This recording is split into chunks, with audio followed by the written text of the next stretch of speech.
Hello everyone. तो हम कर रहे थे अपना क्लास 10th का चैप्टर नंबर 9 जिसका नाम है एप्लीकेशंस ऑफ ट्रिग्नोमेट्री। ओके, तो काफ़ी सारे लेक्चर हम इसके लगा चुके हैं। जिनने नहीं देखे वो लेक्चर वो जाके वो लेक्चर देखिए। देन उसके बाद हमने काफ़ी सारे जो क्वेश्चंस हैं वो भी अपने कंप्लीट कर लिए हैं।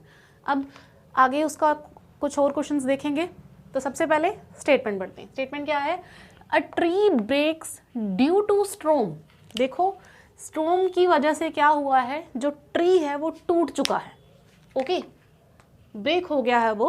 अ tree breaks due to storm and the broken part, ध्यान से समझना, broken part bends so that the top of the tree touches the ground. Okay, touches the ground making an angle 30 degree. ये आपको समझाती हूँ मैं। देखो मान लो, देखो ट्री है तो ग्राउंड पे ही होगा, ये ग्राउंड है और ये पूरा का पूरा ट्री है। ओके, यहाँ से लेकर मान लिया हमने ये क्या है, ट्री, ए से लेकर बी तक ये पूरा का पूरा ट्री है। ओके, और ये टूटा है यहाँ से ब्रेक हुआ है ना ये। तो जब ये ब्रेक होगा तो इसका ये पार्ट ऐसे नीचे गिरेगा। दैट मीन्स ये जो ए है ये यहाँ से ऐसे गिरेगा और नीचे। देखो मैं आपको इसका बना के दिखाती हूँ। मान लीजिए सपोज ये ट्री है। ओके, ये पूरा का पूरा एक ट्री है, यहाँ से लेकर यहाँ तक ये ट्री है। ओके, ये पूरा एक ट्री है। तो जब स्टॉर्म आया तो स्टॉर्म की वजह से क्या हुआ, ये ट्री ब्रेक हो गया। अब ये ट्री ब्रेक हुआ है, दैट मीन्स ये ऐसे नीचे गिरेगा। देखो यही कंडीशन बन रही है यहाँ पे कि ये जो ट्री है ब्रेक होने के बाद इस तरह से गिरा है। क्लियर है? तो यही कंडीशन थी यहाँ पे।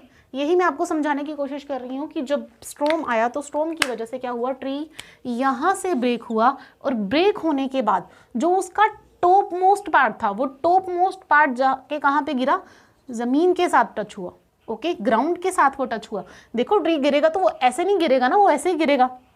अभी मैंने आपको समझाया कि वो जो ट्री है गिरेगा तो वो ऐसे आएगा। ओके, क्लियर है? ऐसे गिरा ये नीचे, दैट मीन्स ये जो इसका टॉप मोस्ट पार्ट है इसने यहाँ पे टच किया।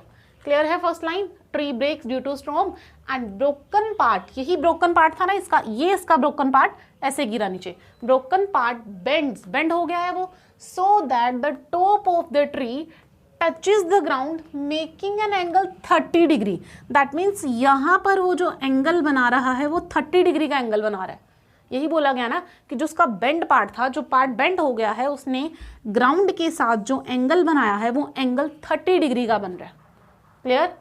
Now the distance between the foot of the tree, ये ट्री था हमारा, ट्री का फुट कौन सा होगा, ये वाला। तो ट्री का जो फुट है उसका डिस्टेंस कहाँ से, the distance between the foot of the tree to the point where the top touches the ground. इस फुट से लेकर वहां तक का डिस्टेंस जहां पर वो जो ट्री का टॉप है वो ग्राउंड के साथ टच हुआ, दैट मीन्स बी पॉइंट से लेकर इस पॉइंट तक का जो डिस्टेंस है वो कितना गिवन है, 8 मीटर। दैट मीन्स इसकी जो वैल्यू है वो 8 मीटर गिवन है। ओके, 8 मीटर जो फुट ऑफ ट्री था उसका, और जहां से जाके जो ट्री का टॉप टच किया ग्राउंड के साथ, उन दोनों का जो डिस्टेंस है वो 8 मीटर है। Okay, find the height of the tree. देखो ट्री की हाइट पूछी है तो ट्री की हाइट इतनी तो है नहीं, इतनी चीज की बात नहीं हो रही। हमें पूछा गया है ये पूरी की पूरी हाइट, ये पूरी है ट्री की हाइट, तो इस हाइट की बात हो रही है, ये पूरी की पूरी हाइट हमें निकालनी है। क्लियर है? देखो इतना अगर बात करें तो ये चीज हमारे पास क्या बन रही है, ये राइट एंगल ट्राइंगल नहीं बन रहा हमारे पास, बट सिर्फ यही राइट एंगल ट्राइंगल बन रहा है। पर इस पार्ट का क्या, ये पार्ट भी तो हमें लेके आना है ना। हम अगर हमारे पास दोनों पार्ट आएंगे तभी दोनों को ऐड करके टोटल ट्री की लेंथ आएगी। देखो मैं बोल रही हूँ कि ट्री ये इस पार्ट से ब्रेक हुआ है, डी पॉइंट से। दैट मीन्स जो पूरा का पूरा ट्री था वो था हमारे पास ए पॉइंट से लेकर बी पॉइंट तक। ओके, पूरे ट्री की लेंथ कितनी थी, ए पॉइंट से लेकर बी पॉइंट तक। जो ट्री ब्रेक हुआ है वो किसी डी पॉइंट से हुआ है। दैट मीन्स जो मेरी ए बी की हाइट आएगी वो किसके इक्वल होगी, A D plus D B के इक्वल। ए बी और डी बी अगर दोनों को मैं ऐड करूंगी तभी तो मेरे पूरे ट्री की हाइट आएगी। तो मुझे पूरे ट्री की हाइट निकालने के लिए क्या करना पड़ेगा, इस ए डी और डी बी की वैल्यू निकालनी पड़ेगी। डीबी की वैल्यू तो ये राइट एंगल ट्राइंगल से निकल आएगी, बट ये वाला जो पार्ट था इसकी वैल्यू कैसे आएगी? अब ध्यान से देखना, ये जो पार्ट है ये वही पार्ट है जो यहाँ बेंड हुआ है। दैट मीन्स अगर मैं ये क्या बन रहा है यहाँ पे, ये देखो, ये राइट एंगल ट्राइंगल था ना, ये राइट एंगल ट्राइंगल है, यहाँ 90 डिग्री का एंगल बन रहा है। 90 डिग्री के बिल्कुल सामने क्या बनता है हमारे पास? हाइपोटेन्यूज। तो मुझे इस अगर हाइपोटेन्यूज की वैल्यू मिल जाए तो ये जो हाइपोटेन्यूज बना है मेरा, यही तो है एक्चुअली ऊपर वाला पार्ट। दैट मीन्स ये परपेंडिकुलर और ये हाइपोटेन्यूज, अगर मेरे पास इन दोनों की वैल्यू आ जाए तो मैं दोनों को ऐड करके पूरे ट्री की वैल्यू निकाल सकती हूँ। यही है कहानी। समझ आया? देखो दोबारा समझाती हूँ क्या कहने की यहाँ पे कोशिश की है क्वेश्चन में। डायग्राम बनाती हूँ, आपको डायग्राम से क्लियर हो जाएगा। ओके,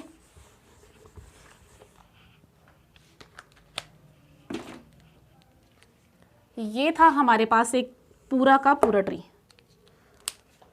देखो ये पूरा ट्री है हमारे पास एक। ओके, ये ट्री की हाइट है AB, ग्राउंड से थी ये। ओके, ये नीचे ग्राउंड है। अब ये जो ट्री है ये मेरा ब्रेक हुआ है किसी D पॉइंट से। क्लियर है?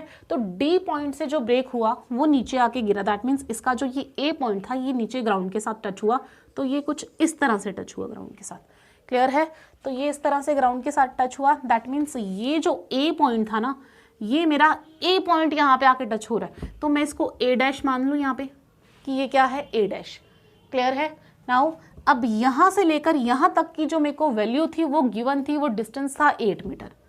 ये वैल्यू 8 मीटर गिवन थी, और हमारे पास क्या गिवन था? यहाँ पे 90 डिग्री का एंगल, और यहाँ पे एंगल ऑफ एलिवेशन की बात करी थी कि जहाँ पे जाके वो नीचे बेंड हुआ है वहाँ पे 30 डिग्री का एंगल बन रहा है। ओके, तो ये देखिए यहाँ पर 30 डिग्री का एंगल बना है।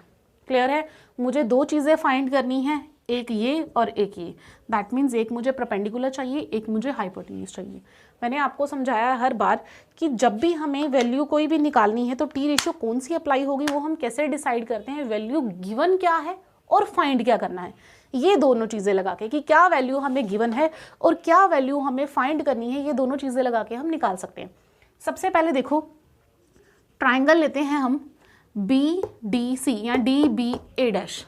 ट्राइंगल लिया हमने DBA'। ओके, ये ट्राइंगल कंसीडर कर रहे हैं हम, D, B and A'। Value given क्या है? 8 मीटर। 8 मीटर क्या है हमारे पास? देखो ये बेस है ना, ये बेस है हमारे पास, तो बेस गिवन है हमारे पास, बेस, और हमें फाइंड क्या करना है? परपेंडिकुलर। तो बेस और परपेंडिकुलर के बारे में डायरेक्टली बात कौन करता है? बेस और परपेंडिकुलर की डायरेक्टली बात करते हैं हमारे पास जो होता है साइन थीटा। तो साइन थीटा यहाँ हम लगाएंगे, थीटा की वैल्यू हमें ऑलरेडी गिवन है। थीटा कितना गिवन है? 30 डिग्री। दैट मीन्स अगर हम यहाँ पर बी और पी की डायरेक्टली बात करते हैं, साइन थीटा नहीं बात करता। साइन थीटा जो है वो पी और एच की बात करता है, दैट इज परपेंडिकुलर और हाइपोटेन्यूज की। हम यहाँ बात कर रहे हैं परपेंडिकुलर और बेस की। तो परपेंडिकुलर और बेस की जो डायरेक्टली बात करता है वो हमारे पास टेंजेंट थीटा होता है। टेंजेंट थीटा किसके इक्वल होता है? टेंजेंट थीटा होता है परपेंडिकुलर अपॉन बेस। तो टेंजेंट थीटा डायरेक्टली बात करता है परपेंडिकुलर और बेस की। तो हम यहाँ पे कौन सी वैल्यू लगाएंगे? टेंजेंट की वैल्यू लगाएंगे, टेंजेंट टी रेशो यूज करेंगे ताकि हमारा जो प्रॉब्लम है वो सोल्व हो सके। ओके, तो tangent 30 degree which is equal to, अब टेंजेंट 30 डिग्री यहाँ पे किसके इक्वल आएगा? Perpendicular upon base. हमारे पास परपेंडिकुलर क्या है? परपेंडिकुलर हमारे पास ये वैल्यू है DB, तो इसकी जगह लिख देते हैं हम DB अपॉन बेस। बेस यहाँ पे हमें गिवन है 8 मीटर। ओके, नाउ tan 30 किसके इक्वल होता है? tan 30 होता है 1/√3। तो tan 30 की जगह आ गया 1/√3 equals to DB upon 8। Okay, value चाहिए हमें यहाँ से DB की, तो DB की वैल्यू कितनी आ गई? DB क्रॉस मल्टीप्लाई कीजिए, यहाँ पे DB की वैल्यू आ जाएगी 8/√3। ओके, ये आ गई हमारे पास DB की वैल्यू। अब हमारे पास ये परपेंडिकुलर की वैल्यू आ चुकी है। दूसरी वैल्यू हमें किसकी चाहिए? हाइपोटेन्यूज की। देखो दोनों वैल्यूज आएंगी, ये चीज यहाँ जाएगी। दैट मीन्स AD जो पार्ट है वो एक्चुअली में DA' पार्ट है। तो यही पार्ट अगर मैं यहाँ दोबारा फिक्स करूंगी तो अगर मुझे ये वैल्यू और ये वैल्यू मिल जाए, दोनों को ऐड करके मैं पूरे ट्री की हाइट निकाल सकती हूँ। तो पूरे ट्री की हाइट निकालने के लिए मेरे को ये हाइपोटेन्यूज की वैल्यू चाहिए। तो हाइपोटेन्यूज की वैल्यू आएगी, अगेन वही ट्राइंगल कंसीडर कीजिए, DBA'। अब मेरे पास बेस है, मुझे वैल्यू हाइपोटेन्यूज की चाहिए। तो बेस और हाइपोटेन्यूज की डायरेक्टली कौन बात करता है? कौन सी बेसिक टी रेशो है जो बेस और हाइपोटेन्यूज की बात करती है? तो वो टी रेशो हमारे पास होती है कॉस थीटा। ओके, तो कोस थीटा क्या होता है हमारे पास, थीटा हमें ऑलरेडी गिवन है 30 डिग्री। ओके, तो cos 30 degree which is equal to base upon hypotenuse, base की वैल्यू है हमारे पास 8, हाइपोटेन्यूज वो हमें निकालना है, that is D A dash, तो डी ए डैश। ओके, यहां से cos 30 की वैल्यू कितनी होती है, cos 30 की वैल्यू होती है √3/2। ओके, टेबल वाला अगर आप लोगों ने लेक्चर नहीं लगाया है तो टेबल वाला लेक्चर लगाइए और यहाँ से वैल्यूज आपको सारी लर्न हो जाएंगी वहाँ से।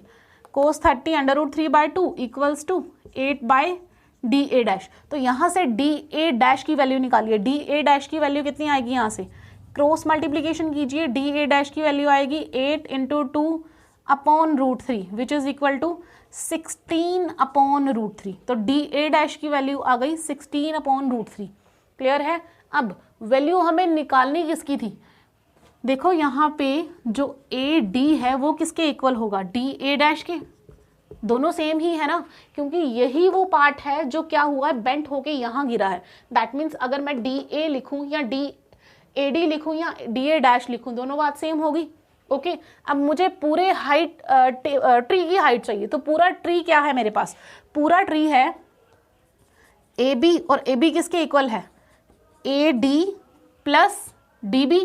AD और DB अगर दोनों को ऐड कर दिया जाए तो पूरे ट्री की हाइट निकल जाएगी AD plus DB। Now AD की वैल्यू हमारे पास कितनी निकली है, देखो AD और DA डैश दोनों मैंने बोला सेम है, तो DA डैश की हमारे पास वैल्यू आई है 16/√3, तो यहाँ पे आ जाएगा 16/√3 प्लस DB की वैल्यू कितनी निकाली है हमने 8/√3, तो 8/√3 ये वैल्यू आ गई। दोनों को ऐड कीजिए, एलसीएम लो, एलसीएम कितना आएगा, √3 और √3 का एलसीएम √3 16 + 8, 16 + 8 24/√3। देखो क्या आया है 24/√3। और मैंने आपको हमेशा बताया है कि जब भी नीचे रूट में वैल्यू आती है तो उसको ऐसे नहीं छोड़ना, हम क्या करेंगे, इसका रैशनलाइजेशन करेंगे। तो 24/√3 जो आया है उसको रैशनलाइज कैसे करेंगे, √3 के साथ ऊपर मल्टीप्लीकेशन, √3 के साथ नीचे मल्टीप्लीकेशन, ऊपर क्या आ जाएगा 24/√3 और नीचे आ जाएगा हमारे पास only 3 because √3 × √3 which becomes 3। Okay, now 3 8 × 24, तो हमारे पास वैल्यू आ गई 8√3 मीटर। तो जो हमारा ट्री था उसकी वैल्यू कितनी आई है, उसकी लेंथ कितनी आई है, हाइट कितनी आई है ट्री की, जो ट्री की ओरिजिनल हाइट थी वो कितनी थी 8√3 मीटर। ओके, यहाँ तक छोड़ना चाहो यहाँ तक भी छोड़ सकते हो और आगे सोल्व करना चाहो तो आगे भी सोल्व कर सकते हो। √3 की वैल्यू कितनी होती है 1.732। ओके, तो √3 की वैल्यू 1.73 पुट कीजिए, 8 के साथ मल्टीप्लाई कराइए और यहाँ पे आपके पास वैल्यू आ जाएगी floating point value. Okay, I hope ये सम आपको क्लियर होगा। एक बार दोबारा एक्सप्लेन कर देती हूँ क्या था, जो ट्री है वो ब्रेक हुआ है ड्यू टू स्ट्रोम। ओके, तो ये पूरा का पूरा AB जो था वो हमारे पास ट्री की हाइट गिवन है। ओके, ये वैल्यू हमें फाइंड करनी थी कि ये जो ट्री ब्रेक हुआ है ड्यू टू स्ट्रोम उसकी एक्चुअली में हाइट कितनी थी। तो जब ये ब्रेक हुआ तो इस D पॉइंट से ये ब्रेक हुआ, तो ये वाला जो पोर्शन था इसका जो ब्रेक हो चुका है वो आके ऐसे गिर गया नीचे, बेंट हुआ। ओके, तो जब ये बेंट हुआ दैट मीन्स जितना बेंट हुआ है उतना ही नीचे गिरा, तो इसका मतलब क्या हुआ कि AD की जितनी वैल्यू होगी उतनी ही DA डैश की वैल्यू होगी, क्योंकि वही पार्ट तो उठा के नीचे गिरा यहाँ से।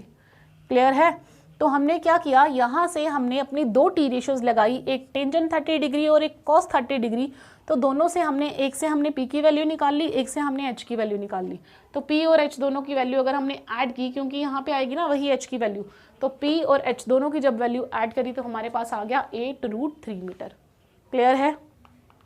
देखो सम में कुछ भी नहीं था, बिल्कुल ईजी लैंग्वेज गिवन थी आपको। कल मैंने आपको जो सम कराए थे उसमें मैंने आपको शायद बताया होगा कि जब भी सम सोल्व करना है सबसे पहले आप लोगों को क्या ध्यान में रखना है कि स्टेटमेंट क्या है। देखो स्टेटमेंट का कंसर्न डायरेक्टली लैंग्वेज के साथ है। अगर आपको जो लैंग्वेज है वो अच्छे से आती है तो आप लोग उस स्टेटमेंट को अच्छे से रीड करके और उसको समझ सकते हो, डायग्राम बन जाएगी। और जैसे ही आपकी डायग्राम बन गई दैट मीन्स सम सोल्व हो गया। ओके, और टी रेशियोज कौन सी अप्लाई करनी है वो मैं आपको बता चुकी हूँ कि 3 हमारे पास बेसिक टी रेशियो होती है। कौन कौन सी, sine theta, cos theta and tangent theta. जब भी आप लोग इन 3 टी रेशियोज में से किसी एक टी रेशियो की बात कर रहे हो दैट मीन्स वही चीज़ हमें यहाँ पे यूज़ करनी है। ओके, इन 3 टी रेशोज़ के अलावा बहुत कम वैल्यूज़ जो है यूज़ करने की कोशिश किया करो। चलो दूसरे सम पे आते हैं। सम क्या है हमारे पास, 2 poles of equal height, 2 poles of equal height.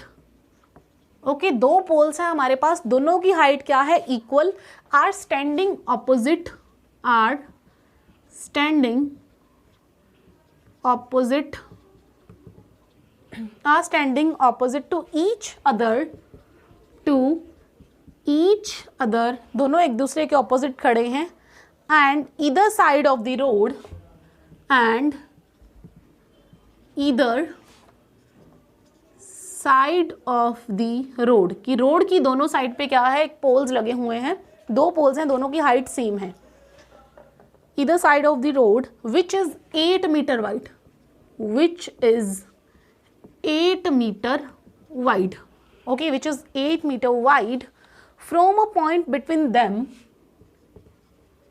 From a point between them, on the road, between them, on the road, wait, on the road, on the road, the angle of elevation, the angle of elevation, the angle of elevation of the top of poles, of the top of poles, of the top of poles are 60 degree and 30 degrees respectively, are 60 degree and 30 degree respectively, okay. Find the height of the poles, find the height of the, find the height of the poles, find the height of the poles, and the distance, and the distance of the point from the poles, of the point from the poles, okay. सबसे पहले क्या काम होता है हमारा, statement read करना, statement read करके उसमें से डाटा एनालाइज करना कि क्या क्या चीज़ हमें गिवन है और हमें फाइंड क्या करना है, ओके। देखो, 2 poles of equal height are standing opposite to each other, 2 poles हैं, एक ये पोल है, एक ये पोल है, 2 पोल है हमारे पास, और वो जो दोनों के दोनों पोल हैं वो क्या है, एक दूसरे के ऑपोजिट साइड खड़े हैं और दोनों की हाइट सेम है। दैट मीन्स अगर एक पोल है हमारे पास ए बी, ये एक पोल है, और दूसरा पोल है हमारे पास सी डी, तो ये दोनों के दोनों जो पोल्स हैं दोनों की हाइट सेम है। दैट मीन्स ए बी और सी डी, अगर ये मान लो कुछ भी है, पी यूनिट्स है कुछ इसकी हाइट, अगर इसकी हाइट कुछ पी यूनिट्स है तो इसकी हाइट भी कुछ पी यूनिट्स ही होगी, ओके। दोनों की हाइट क्या गिवन है, दोनों की हाइट सेम है, ओके। ए बी और सी डी 2 पोल्स हैं, दोनों एक दूसरे के ऑपोजिट खड़े हैं और दोनों के दोनों पोल्स की हाइट सेम है। ये हो गई हमारी first line, each other and either side of the road. देखो ये एक रोड है बीच में, रोड के दोनों साइड पे क्या खड़े हैं, 2 पोल्स खड़े हैं, एक इस साइड पे है और एक इस साइड पे है, और दोनों के बीच का डिस्टेंस, दैट मीन जो रोड है वो कितना चौड़ा है, जो रोड की चौड़ाई है वो हमें गिवन है 8 मीटर, कि जो रोड है वो हमारा 8 मीटर वाइड है, यही चीज गिवन थी। Now from a point between them on the road, road के बीच में कोई एक पॉइंट है, दोनों के बीच में रोड के बीच कोई एक पॉइंट है जहां पर क्या बन रहा है हमारा रोड, एंगल ऑफ एलिवेशन बन रहा है of the top of the pole and are 60 degree and 30 degree, okay. तो दोनों के जो एंगल है, एक का 60 डिग्री है और एक का 30 डिग्री है। दैट मीन्स अगर इस पोल का एंगल बनाएं तो इस पोल का एंगल जो आ रहा है उस पॉइंट के ऊपर कुछ आ रहा है हमारे पास यहाँ पे 60 डिग्री, और इस पोल का अगर बनाएं तो इस पोल का आ रहा है 30 डिग्री, क्लियर है? ये चीज बताई गई है यहाँ पे कि दो पोल्स हैं, दोनों की हाइट सेम है, इक्वल है दोनों की हाइट, बट जो एंगल ऑफ एलिवेशन बन रहा है दोनों के बीच रोड के ऊपर, तो वो एंगल ऑफ एलिवेशन इस पोल का 60 डिग्री है और इस पोल का 30 डिग्री है। क्लियर है? Then find the height of the poles. तो हमें इन पोल्स की हाइट निकालनी है। देखो दोनों पोल्स की हाइट सेम है, पहले ही ऊपर मेंशन किया गया इक्वल हाइट, तो अगर मैं दोनों में से किसी एक पोल की भी हाइट निकाल लूं तो चलेगा, क्योंकि दोनों पोल्स की हाइट क्या है, सेम है। तो एक की हाइट आ गई, दैट मीन्स दूसरे की हाइट भी पता चल गई। और क्या निकालना है? Distance of the point from the pole. That means ये जो डिस्टेंस है ना, आई थिंक यहाँ पे 80 मीटर होना चाहिए। Wait a minute, let me clear. Yes, यहाँ पे 80 मीटर है, 8 मीटर नहीं है। इनका जो डिस्टेंस है वो 80 मीटर वाइड है। ओके, ये 80 मीटर वाइड है, तो 80 मीटर वाइड है। बोला गया है कि ये जो पॉइंट जहां इनका एंगल ऑफ एलिवेशन बन रहा है दोनों पोल्स का, वहां से इस पॉइंट की जो वैल्यू है, दोनों की अलग अलग लेंथ जो है वो फाइंड कीजिए। एक तो हमें पोल्स की हाइट फाइंड करनी है, दूसरा क्या निकालना है, ये जो एंगल ऑफ पॉइंट है, दैट मीन्स ये डिस्टेंस कितना है और ये डिस्टेंस कितना है। टोटल डिस्टेंस गिवन है, बट दोनों का जो अलग अलग डिस्टेंस है वो हमें गिवन नहीं है। ऐसा भी नहीं बोला गया है कि ये जो पॉइंट है दोनों के बिल्कुल हाफ पे बना है। अगर दोनों के बिल्कुल हाफ पे बना होता तो हम 40 और 40 करके बिल्कुल अपना इजीली आंसर निकाल लेते, बट यहाँ पे ऐसा कुछ नहीं बोला गया कि ये जो है ये सेंटर में बना है, तो ये सेंटर में नहीं है। दैट मीन्स हमें दोनों की अलग अलग वैल्यूज जो है वो फाइंड करनी पड़ेंगी। ओके, तो चलिए अब आते हैं अपने डायग्राम के ऊपर। अच्छी सी एक डायग्राम बना लेते हैं। देखो पेपर में डायग्राम जो है ना वो neat and clean banana, okay, ताकि ऑब्जर्वर को देख के पता चले हाँ बच्चे को कुछ आता है। ओके, नाउ दो पोल्स हैं हमारे पास, दो हमने पोल्स बना लिए। ये है हमारे पास ग्राउंड लेवल। ओके, यहाँ से जो एंगल बना वो एंगल है हमारे पास 30 डिग्री का। थोड़ा सा इधर कर लेते हैं इस पोल को, so that we can make our angle. यहाँ पर जो बन रहा है वो कितना है, 60 डिग्री था और एक 30 डिग्री था। ओके, क्लियर है? नेमिंग करनी बहुत इंपॉर्टेंट है। तो ये पोल था हमारे पास AB और ये पोल था हमारे पास CD। ओके, जहाँ पर ये मीट एंगल ऑफ एलिवेशन आ रहा है, इनका जो पॉइंट है उस पॉइंट को कुछ भी नाम दे दीजिए। लेट्स सपोज मैंने E नाम दे दिया इसको। ओके, एक और चीज़ हमें गिवन थी, यहाँ पे हमें पूरी की पूरी जो वैल्यू थी BC की वैल्यू वो 80 मीटर गिवन है। क्लियर है? यहाँ तक 80 मीटर वैल्यू यहाँ पे गिवन है। ओके, अब सोल्यूशन करते हैं इसका। सबसे पहले हम क्या करेंगे, ये ट्राइंगल लेंगे। इस ट्राइंगल के अकॉर्डिंग हमें क्या क्या चीज़ें गिवन है। एक तो पूरी लेंथ गिवन है ना, हमें इतनी लेंथ नहीं गिवन, फिर भी हम क्या मान के चलते हैं कि यहाँ पे हमारे पास ये क्या है, बेस है। ये दोनों के लिए बेस है। दो अलग अलग ट्राइंगल है यहाँ पे ABE और दूसरा ट्राइंगल है CDE। दो ट्राइंगल बन गए यहाँ पे, दो राइट एंगल ट्राइंगल हैं। पोल्स हैं बिल्कुल सीधे खड़े होंगे, दैट मीन्स वहाँ पे 90 डिग्री का एंगल बन रहा है। दोनों पोल्स 90 डिग्री का एंगल बना रहे हैं, तो दोनों के सामने वाली जो साइड होगी वो कौन सी हो जाएगी, हाइपोटेन्यूज। क्लियर है? ओके, ये क्या हो गया हमारा परपेंडिकुलर और नीचे वाली साइड्स क्या होगी, बेसिस। ओके, पहले हम ट्राइंगल लेते हैं। इन ट्राइंगल ABE, ट्राइंगल लिया हमने ABE ट्राइंगल के अंदर देखो एक तो बेस है और एक परपेंडिकुलर की वैल्यू हमें चाहिए। ओके, बेस की वैल्यू इतनी नहीं मालूम, बट हमें पूरी की पूरी वैल्यू तो पता है ना। तो हम बेस और परपेंडिकुलर की डायरेक्टली बात कहाँ पे होती है, दैट इज टेंजेंट थीटा में। तो टेंजेंट 60 डिग्री की बात हो रही है। अगर टेंजेंट 60 डिग्री की बात हो रही है तो टेंजेंट 60 डिग्री किसके इक्वल होता है, टेंजेंट 60 डिग्री हमारे पास होता है, चलो पहले सॉल्व करना शुरू करते हैं। टेंजेंट थीटा गिवन है 60 डिग्री, वैल्यू बात हो रही है अभी ट्राइंगल ABE की। टेंजेंट 60 इक्वल्स टू, टेंजेंट की वैल्यू किसके इक्वल होती है, टी रेशो, ये परपेंडिकुलर अपॉन बेस। परपेंडिकुलर की वैल्यू कितनी है हमारे पास AB, तो यहाँ पे क्या आ जाएगा AB अपॉन बेस कितना है हमारे पास BE, तो यहाँ पे कितना आ जाएगा BE। तो इसकी वैल्यू कितनी आएगी हमारे पास, अब यहाँ पे आया गया है हमारे पास टेंजेंट 60 डिग्री, तो टेंजेंट 60 डिग्री की वैल्यू होती है √3। तो यहाँ पे कितना आ जाएगा 60 की जगह, √3 equals to AB upon BE। यहाँ से क्रॉस मल्टीप्लीकेशन करके BE की वैल्यू निकालिए, तो BE की वैल्यू हमारे पास कितनी आ जाएगी, AB अपॉन √3। ओके, ये वैल्यू आ गई हमारे पास AB अपॉन √3। किसकी वैल्यू आई है, ये इतनी वैल्यू BE की वैल्यू निकली है। क्लियर है?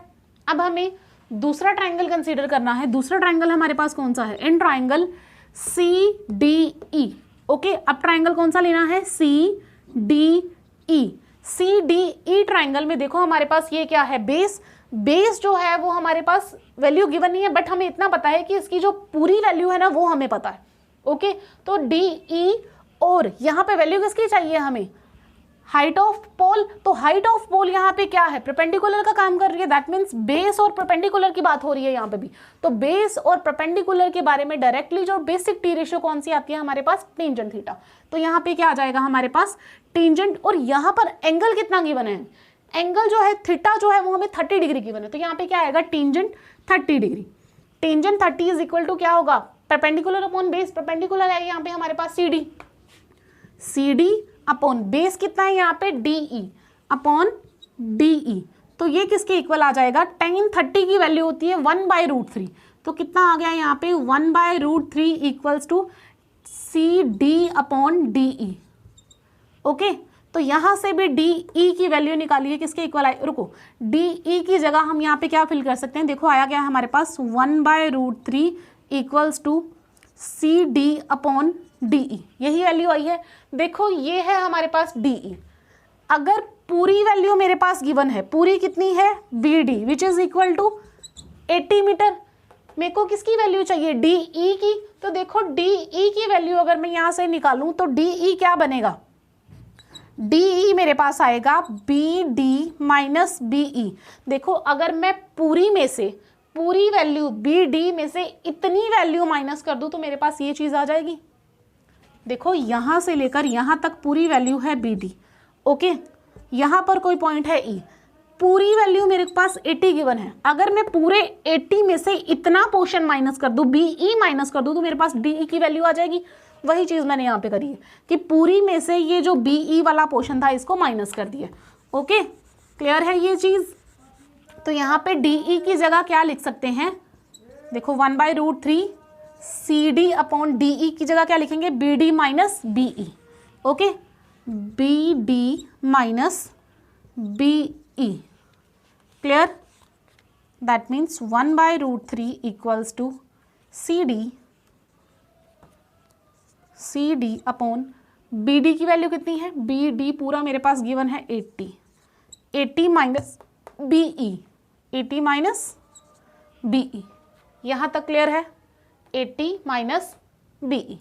ओके, यहाँ से CD की वैल्यू निकालिए, कितनी आएगी, यहाँ से क्रॉस मल्टीप्लीकेशन कीजिए, 80 minus BE which is equal to 80 minus BE which is equal to CD√3।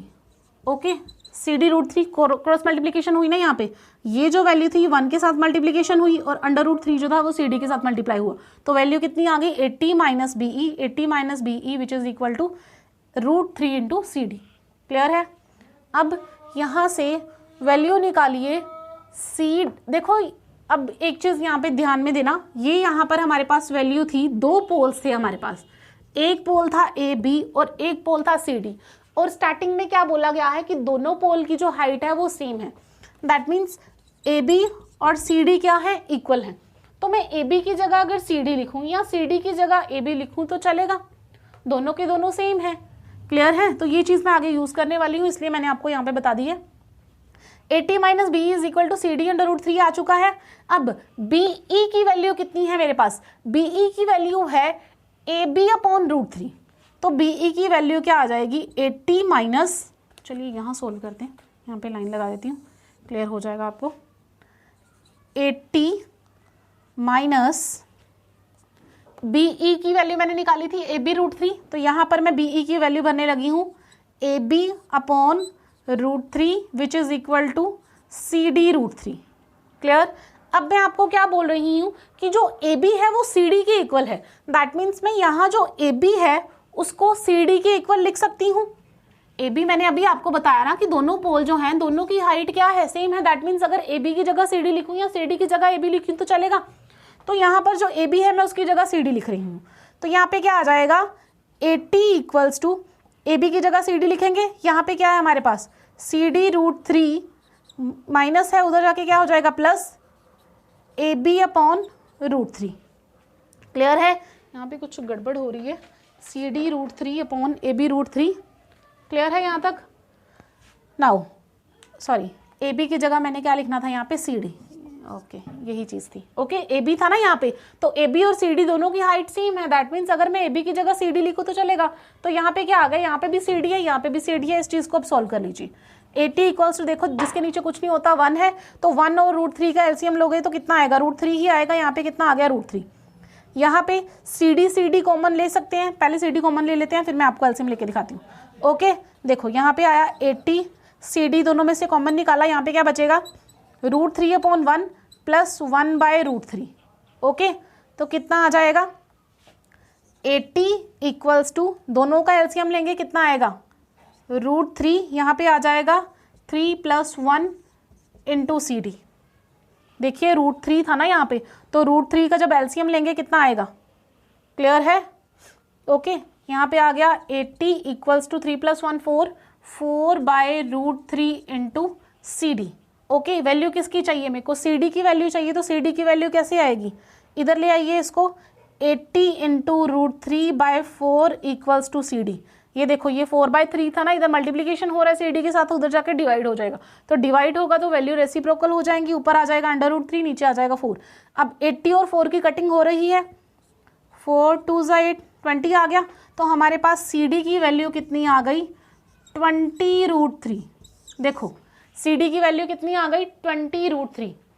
C D क्या था हमारे पास, हाइट ऑफ पोल, और अगर एक पोल की हाइट आ गई है दैट मीन्स दूसरे पोल की हाइट भी वही होगी जो एक पोल की हाइट है, क्योंकि हमें स्टार्टिंग में स्टेटमेंट भी मेंशन था कि जो दोनों पोल है दोनों की हाइट क्या है, सेम। तो अगर एक की हाइट 20√3 आई है तो दूसरे की हाइट भी क्या होगी, 20√3। क्लियर है? यहाँ से हाइट निकल आई दोनों की, ए बी की height 20√3 metre and C D also 20√3 metre. Okay, अब हमें एक और चीज़ फाइंड करनी थी। यहाँ पे हमने हाइट तो निकाल दी दोनों की, देखो हाइट दोनों की आ चुकी है हमारे पास, दोनों पोल्स की हाइट आ गई है। ए बी इक्वल टू हमने क्या बोला था, सी डी है, दोनों पोल क्या है, equal, A B equal to C D. तो अगर ए बी की हाइट जो है √3 मीटर है, तो सी बी की हाइट भी क्या होगी, 20√3 मीटर ही होगी। ओके, बट एक चीज हमें यहाँ पे और फाइंड करनी है, ये जो पॉइंट्स है दैट इज बी ई की वैल्यू और ई डी की वैल्यू, ये दोनों वैल्यूज अभी निकालने वाली हैं हमारे पास। देखो बी ई की वैल्यू क्या थी, ए बी अपॉन √3, यही वैल्यू थी ना बी ई की हमारे पास, यही वैल्यू निकाली थी हमने बी ई की, ए बी अपॉन √3।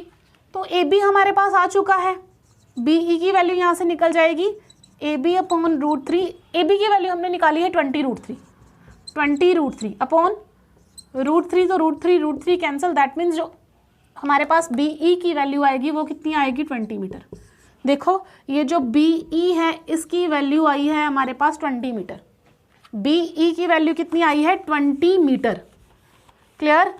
दोनों पॉइंट्स की वैल्यू निकालनी थी, एक पॉइंट की वैल्यू हम निकाल चुके हैं, वो वैल्यू आई है 20 मीटर। पूरी की पूरी वैल्यू हमारे पास गिवन थी बी डी की, वो वैल्यू है 80 मीटर।